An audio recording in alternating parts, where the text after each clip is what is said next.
ketika Gus Dur membubarkan Departemen Sosial dan Departemen Penerangan. Kalau Departemen Sosial dulu, apa alasan persisnya? Sementara banyak orang telantar yang harus diayomi oleh departemen itu. Persisnya itu. Karena departemen itu yang mestinya mengayomi rakyat, ternyata korupsinya gede-gedean. Sampai hari ini.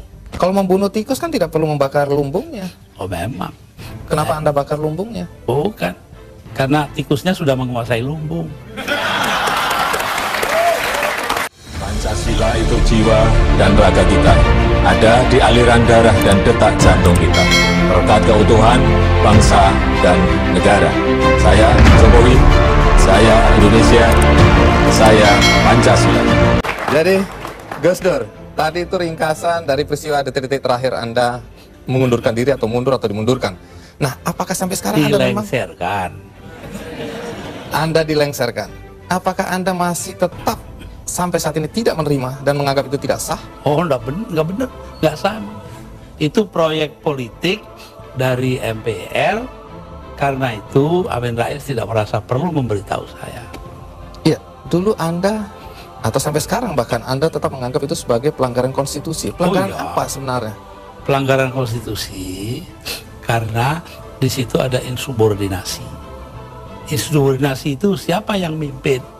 Yang mimpin Kapolri Bimantoro dan Panglima TNI namanya Widodo AS, sekarang Menko. Udah itu apa adanya saya mau.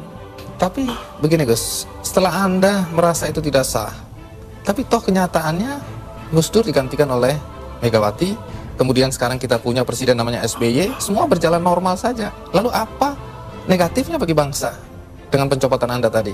Bukan soal bangsa, soal hukum. Saya dilengserkan secara politis, secara hukum belum pernah dibuktikan saya bersalah.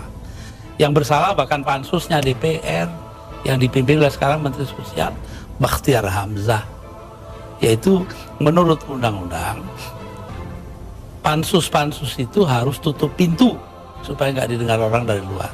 Tapi oleh Bakhtiar Hamzah dibuka 10 cm, di situ berjejer-jejer lah tipnya wartawan. Nah kan, waduh, semua yang ada dalam sidang diketahui dunia luar.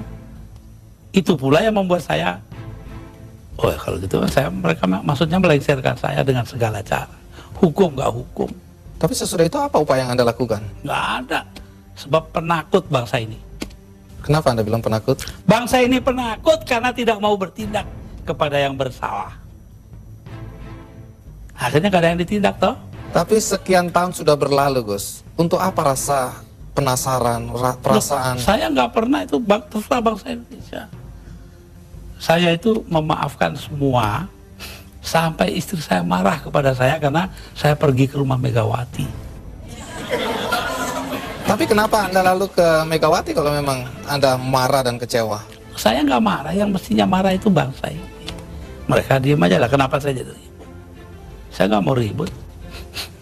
Baik, Gus Dur. Tapi disuruh, memandang itu benar nggak bisa dong. Orang kan ada batasnya. Dan antara benar dan salah. Jadi yang benar dalam hal ini istri saya.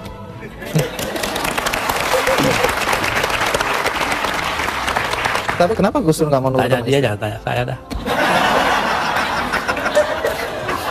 300.000 orang mas tanda tangan supaya saya jangan berhenti jadi presiden. Tahu? Tapi saya bilang, daripada bangsa ini pecah dalam pertempuran, darah mengalir ke arah saya, mendingan saya lengser aja deh. Nah itu. Tapi omongan ini kan dibilang omongan ngawur Gus. Karena faktanya ketika Anda bilang nanti jutaan orang akan datang masuk Jakarta, orang-orang dari Jawa Timur. Begitu ditunggu-tunggu nggak datang. Saya yang nahan kok.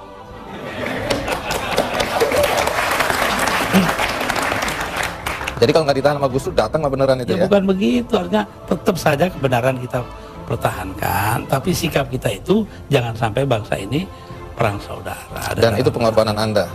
Nah, bagi saya bukan korban, biasa aja.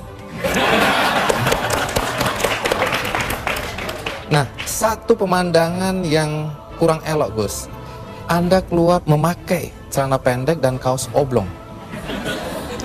Banyak orang bilang itu tidak pantas sebagai presiden Anda tampil seperti itu. Mengapa Anda tampil seperti itu? Lah ya itu supaya saya nggak dianggap presiden. Terus manfaatnya apa dengan dianggap tidak sebagai presiden? Loh, orang dingin hatinya, nggak jadi marah. Tapi Gus Dur, dalam upaya mencopot Anda, siapa orang yang paling bertanggung jawab atas pencopotan tersebut menurut Anda? Dua, Siapa? Amin Rais dan Megawati. Mengapa? Hah? Tanya sana dong, gue tanya. Nah, kalau memang Megawati dan Amin Rais dianggap orang yang paling bertanggung jawab atas pencopotan Anda, apakah Anda dendam sama mereka? Lah, ngapain dendam sama Amin? Artinya Gus Dur sudah melupakan itu, sudah memaafkan. Maafkan, lupa sih enggak. Nah, pernahkah setelah peristiwa ini, apakah itu Megawati atau Amin Rais datang ke Anda untuk meminta maaf? Enggak ada. Mereka merasa dirinya benar, ya sudah. Besok-besok akan terbukti oleh bangsa ini sendiri.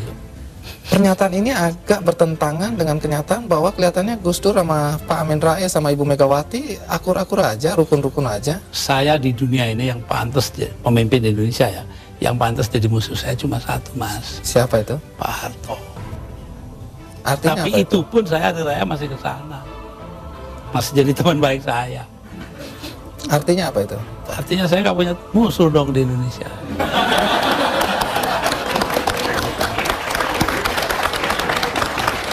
Ada satu hal, kita banyak mendengar bahwa teman-teman dekat Anda dulu menyesalkan kenapa Anda jadi presiden. Anda sebenarnya lebih layak menjadi guru bangsa, nggak usah ikut campur dalam perpolitikan yang nggak jelas itu. Saya diperintah oleh 5 orang sesepuh saya. Itu saja, kalau mereka memerintahkan apa saja masuk api, masuk api. Tanpa perlu berpikir. Tanpa perlu berpikir. Kenapa begitu?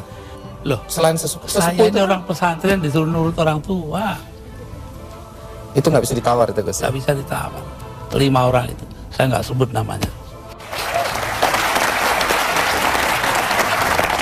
Ya, Gus Dur, dalam 20 bulan sebagai presiden, prestasi apa saja sih yang sudah dicapai? Saya itu menjadi presiden di saat Indonesia menghadapi bahaya akan terurai. Kelompok-kelompok separatis ada di mana-mana. Jadi saya berangkat keliling-keliling dunia itu 80 kali dalam 20 bulan. Jadi 4 kali 1 bulan. Itu tugas saya cuma satu. Apa? Yaitu membuat supaya integritas wilayah Indonesia ini tetap. Itu aja, nggak ada pikiran lain tuh saya. Tapi ada yang Dan ternyata berhasil toh. Kita tetap satu negara hari ini. Jadi Gus Dur merasa itu karena jasa Gus Dur? Bukan, artinya tugas saya begitu. Perkara saya berjasa itu dan soal kedua. Tapi ada yang menuduh bahwa Gus Dur ini sebenarnya menggunakan aji mumpung. Mumpung jadi presiden, dibayari negara, keliling jalan-jalan. Allah nanti sejarah akan membuktikan. Tapi Gus Dur, perjalanan Anda itu menelan biaya sampai 52,7 miliar. Ya, tapi eksistensi Indonesia sebagai satu negara, harganya jauh lebih tinggi.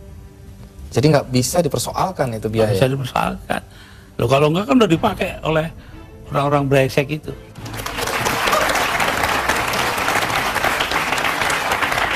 Salah satu yang masih menjadi perdebatan sampai sekarang adalah ketika Gus Dur membubarkan Departemen Sosial dan Departemen Penerangan. Kalau Departemen Sosial dulu, apa alasan persisnya? Sementara banyak orang telantar yang harus diayomi oleh departemen itu. Persisnya itu. Karena departemen itu yang mestinya mengayomi rakyat, ternyata korupsinya gede-gedean. Sampai hari ini. Kalau membunuh tikus kan tidak perlu membakar lumbungnya. Oh memang. Kenapa Anda bakar lumbungnya? Bukan. Karena tikusnya sudah menguasai lumbung.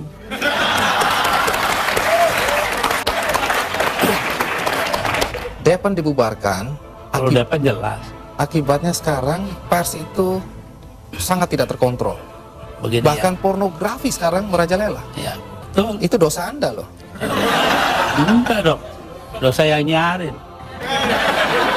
Saya diapa-apakan itu saya bekerja menurut ketentuan Undang-Undang Dasar. Undang-Undang Dasar menjamin kebebasan berpikir.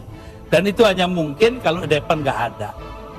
Sekarang nggak ada kebebasan berpikir. Tapi kalau kebebasannya seperti sekarang nggak ada yang kontrol, Gus. Loh, Siapa ya, aja bisa. Kita kontrol nanti dong. Siapa yang mengontrol? Ya antara kita aja. Kenapa sih masyarakat juga penting peranannya kok? Memang hanya pemerintah aja. Baik, Gus. Satu lagi hal yang dicatat ketika Anda menjadi presiden dan agak kontroversial, yaitu masalah PKI. Banyak orang begitu khawatir ketika Anda dulu mencabut TAP MPR nomor 25 MPRS 1966. Sebab bertentangan dengan Undang-Undang Dasar, Mas. Tapi itu ada kesan pembelaan Anda terhadap orang-orang ex-PKI dan keluarganya. Terserah, kesan nggak kesan terserah. Apa alasan Yang Anda? terpenting itu bahwa tugas mengucilkan PKI itu bukan tugas negara. Itu yang penting. Apa artinya pemisahan agama dari negara kalau negara ngurusin segala hal? Padahal yang menentang PKI kan cuma beberapa gelintir orang aja. Jadi Anda tetap merasa bahwa apa yang Anda lakukan mencabut TAP MPR itu benar? Benar karena bersamaan dengan Undang-Undang Dasar. Gitu. Kenapa? Karena memang Undang-Undang Dasarnya begitu, mau diapain? Begitu itu bagaimana? Ya melindungi semua. Ya itu hasil daripada 7 abad lamanya kita berpancasila tanpa nama, yaitu yang dinamakan Bhinneka Tunggal Ika. Berbeda-beda tapi satu tujuan.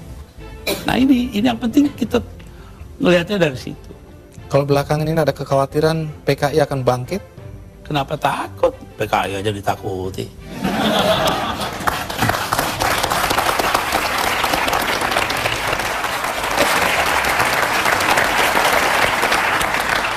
Gus Dur, di antara banyak statement Anda atau pernyataan Anda yang dianggap ngawur, dianggap nyeleneh, ada satu yang dicatat dan dianggap serius, yaitu ketika Anda berada, kalau nggak salah, di Italia.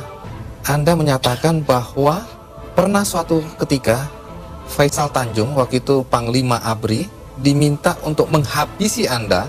Jadi yang minta adalah Pak Harto. Anda dan Megawati ingin